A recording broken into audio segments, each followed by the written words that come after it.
Life is short, maybe shorter than I think, but there are too many choices for that. Kinda overwhelming. What is the best stuff for myself? The best choice. It's not something for overwhelming people showing off and going along with the group. It's okay if it's worn out, old, cheap, and not the best. Don't you think it's great as long as you love it? And if it's something makes your life much richer and something that can be your life partner who drives your imagination.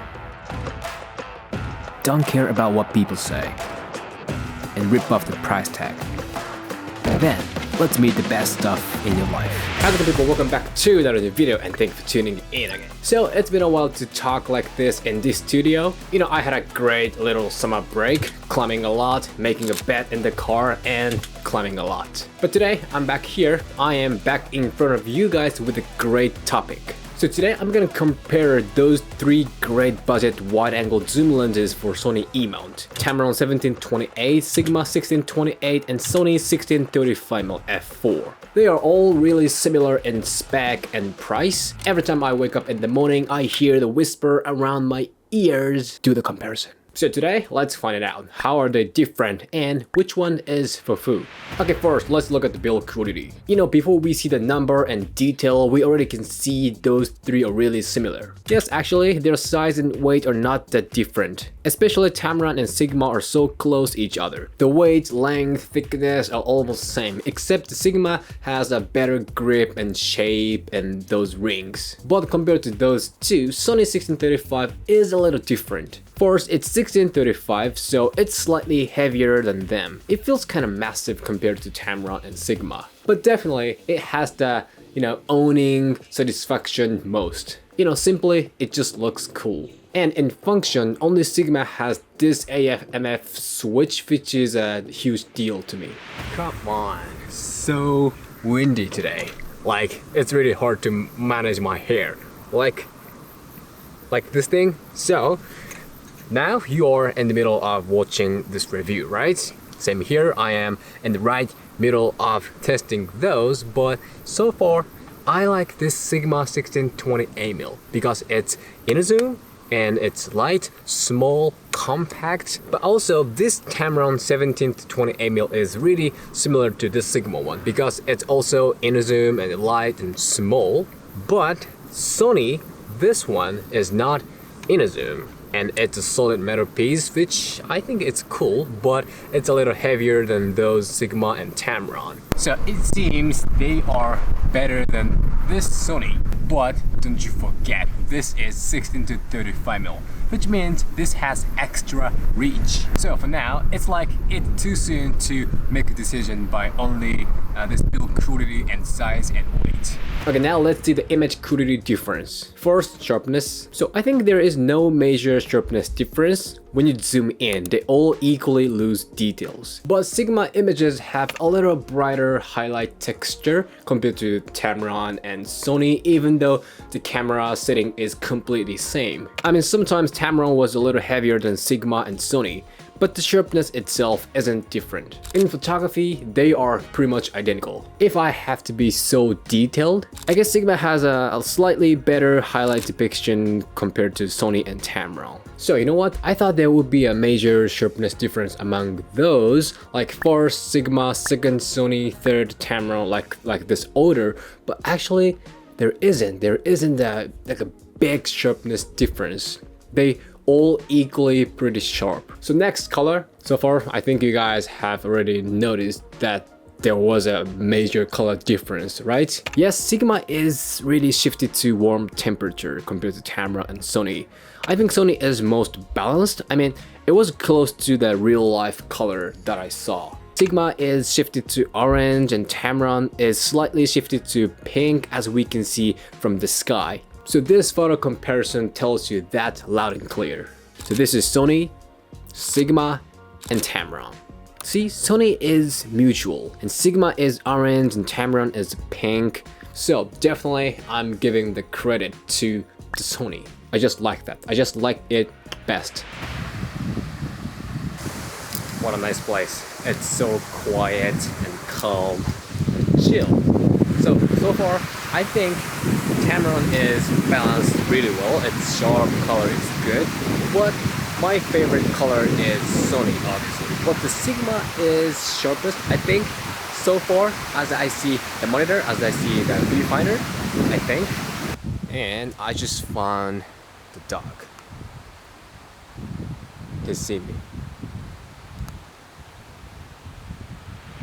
So next, moving on to low light performance, but I'm going briefly here because f2.8 and f4, like the results are obvious. So we gotta be the genuine, good, warm, hard judge. So Tamron and Sigma are almost same except the texture difference. Since Sony is f4, it loses the detail and gets a little rough compared to Tamron and Sigma. But we knew that would happen, right? When we look at the Sigma and Tamron at the same time, I think Tamron looks a little sharper than Sigma, but just a little, like this little. At this lights area, Tamron has more shiny, clean lights, like those needle things. Plus, Sigma color shift is a little trouble here. In photography, Tamron has clearer detail compared to Sigma and Sony. Sony is, yes, it's sharp, but it's also rough because it relied on ISO. So, in my opinion, Tamron had a better low light performance. So, at the last of image quality, let me talk about focal length and distortion quickly. Ow! Oh, did really something back. I just pushed the glass with tons of water and everything is soaking wet. Bad. Really bad. But I gotta keep recording and I gotta deal with this water situation. But I don't want to stop recording right now. I just want to keep doing this. This is so bad. This USB, like what do you call that? The flash drive is, I think it's dead. So where am I? The distortion. Yeah. So yeah. Let me talk about the focal length and distortion quickly right here. So as I tested, Tamron and Sony are at the same level. When they're 16 and 17mm, of course there is a distortion, but not that bad. The Sigma was not that good. Compared to Tamron and Sony, lines are curved more. At 28mm, still it's curved upward more than Tamron and Sony. Like I already knew it, like Sigma has distortion compared to other wide angle zoom lenses. So yeah, I will give the credit to Tamron and Sony. So last thing is autofocus. At 60mm, Tamron was slightly faster than others.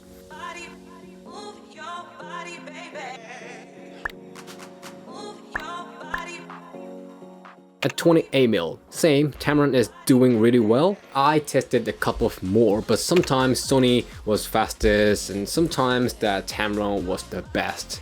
Unfortunately, Sigma didn't win even once. Come on, Sigma.